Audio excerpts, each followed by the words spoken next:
اس کی داڑھی سے سجے آرز اور تھوڑی پر سفر کرنے لگی۔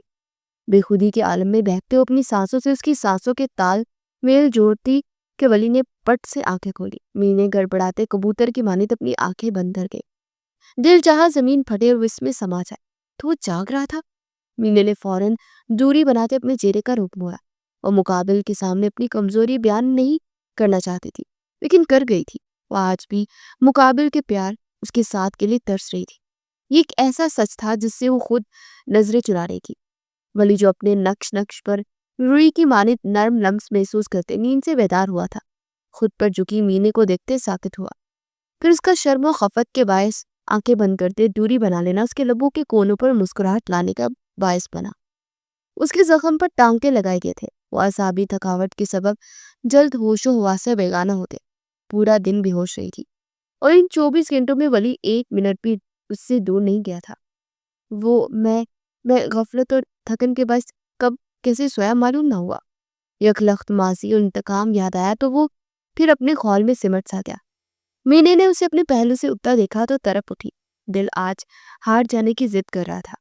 مقابل آج بھی اس سے محبت کرتا تھا، ورنہ یوں اسے خود میں بینچے تمام رات اس کے پہنوں میں نہ گزارتا، اس کی تلاش میں ہذیانی نہ ہوتا۔ وہ ایک طویل مدت کے بعد اپنے دل کے آگے سر جھکاتے ولی کا بازو جکڑتے۔ ولی جو بیڈ سے اٹھتے قدم آگے بڑھانے لگا تھا، اپنا ہاتھ مینے کی گرفت میں قید محسوس کرتے پلٹا۔ دھڑکنیں لمحے میں تیز ہوئی۔ مت جاؤ ولی پلیز۔ مزید دوری برداشت نہیں۔ مینے بھرائی آواز میں التجائیہ گویا ہو۔ ولی کا دل پسیج سا گیا، لیکن وہی انا، دوری برداشت کرنا تمہارے مقدر میں لکھا جا چکا ہے۔ میں ہجر کا فیصلہ 5 سال پہلے سنا چکا ہوں۔ مینے ولی لہجہ کو بے تاثر بناتے بولا تھا، جبکہ اندرونی حالت توڑ پھوڑ کا شکار ہوئی تھی۔ ولی پھر اس خوشبو، اس لمس کا تمنائی ہوا تھا جس کے گھیرے میں وہ کچھ پل پہلے قید تھا۔ مینے کی آنکھوں میں ٹھہرے آنسو پلکوں کی باہر توڑتے بہ نکلے۔ میں سزا کی حقدار نہیں بنی، مجھے سزا مت دو۔ میں اپنا پندار، اپنی عزت نفس، اپنی نسوانیت پیروں تلے رونتے آج تم سے تمہاری محبت اور ساتھ مانگتی ولی مجھے پھر سے تحت دامن مت کرو۔ میں جانتی ہوں تم مجھ سے نفرت نہیں کرتے، کر ہی نہیں سکتے، اور آج مجھے یقین ہو چکا ہے۔ تمہاری پکار میں خوف تھا، میرے دور ہو جانے کا خوف۔ تم آج بھی مجھ سے محبت کرتے ہو، ولی لوٹ آؤ میرے پاس، اپنا لو مجھے۔ ہماری محبت کو انتقام کی نظر مت کرو۔ وہ اٹھ کر بیٹھتی ولی کے ہاتھ پر سر ٹکائے شدت کریا سے روتے ہوئے فریاد کری تھی۔ ولی کو اس کا ہر آنسو اپنے دل پر تیزاب کی مانند گرتا محسوس ہوا۔ وہ لب پیچھے ضبط سے اس کی جانب دیکھ رہا تھا، جس کے لرزتے وجود کو سینے میں بھیج لینے کی چاہت دل کر رہا تھا، لیکن ہائے رے انا جس کی مینے تک جاتے راستے کے بیچ دیوار بن کر کھڑی تھی۔ ہاں یہ سچ ہے، میں تم سے نفرت نہیں کر پایا، لیکن اب محبت بھی نہیں ہے۔ تم میرے نام کے ساتھ منسوب عورت ہو، میں تمہیں مرنے کے لیے نہیں چھوڑ سکتا تھا۔ اپنے آپ کو غلط فہمیوں سے باہر نکالنا میرا فیصلہ آج بھی وہی ہے جو 5 سال پہلے تھا۔ میں سفیان یزدانی کی بھتیجی کو کبھی اپنا ساتھ نہیں دے سکتا۔ تمہارے اور میرے درمیان محض انتقام ہے، محض انتقام۔ وہ لفظوں کے تھپڑ رسید کر دیا تھا نیلے کے منہ پر۔ مینے کی ہچکیاں تھم سی گئی۔ کہتا تھا مرنے کے لیے نہیں چھوڑ سکتا، اسے کوئی بتاتا 5 سال پہلے اسے مرتا ہی چھوڑ گیا تھا۔ تم مجھے دوسری بار دھتکار رہے ہو ولی۔ میں نے اپنا سب کچھ تمہارے قدموں تلے رکھتے تم سے تمہارا ساتھ مانگا تھا۔ مینے نے سر اٹھائے، سرخ نگاہیں ولی کے چہرے پر مرکوز کیے کہا تھا۔ ولی نظریں چرا گیا۔ میں نے مجبور نہیں کیا تھا۔ عجیب شخص تھا، اسے مکمل طور پہ بے نیازی برت رہا تھا۔ مینے کی عزت نفس اسے دہائیاں دینے لگی، جسے قربان کرتے اس شخص کے آگے فریاد کو ہوئی تھی۔ میں اب کبھی تمہاری جانب نہیں لوٹوں گی۔ میں تم سے نفرت نہیں کر پائی تھی ولی افروز ملک، لیکن آج تم نے میرے دل سے اپنی محبت نوچ اکھاڑ پھینکتے نفرت کا بیج بو دیا۔ مینے یزدانی تم سے اب اس قدر دور چلی جائے گی کہ تم میرے سائے تک بھی رسائی حاصل نہیں کر پاؤ گے۔ مینے اپنے آنسو بے دردی سے صاف کرتی بیڈ سے اٹھتے داخلی دروازے کی جانب پڑے کہ اس جلد بازی میں اس کا سر چکرایا۔ مینے لڑکھڑاتی اس سے قبل ولی اسے تھامتا، خود سنبھلتے اس کے ہاتھ چٹکتے۔ جس عورت کو اس کا مرد تنہا چھوڑ دے وہ ہر موڑ پر یوں ہی لڑکھڑاتی ہے۔ اس کے لیے خود کو سنبھلنا خود ہی ضروری ہوتا ہے، اور وہ خود سنبھلنا سیکھ جائے تو مرد کی وقت ایک کھوٹے سکے سے بھی کم ہو جاتی ہے۔ اور اب مجھے سنبھلنا آ گیا مسٹر ولی۔ اب ہر موڑ پر آپ تو مجھے سہارا دینے کے لیے دستیاب نہیں ہوں گے نا، اسی لیے یہ کچھ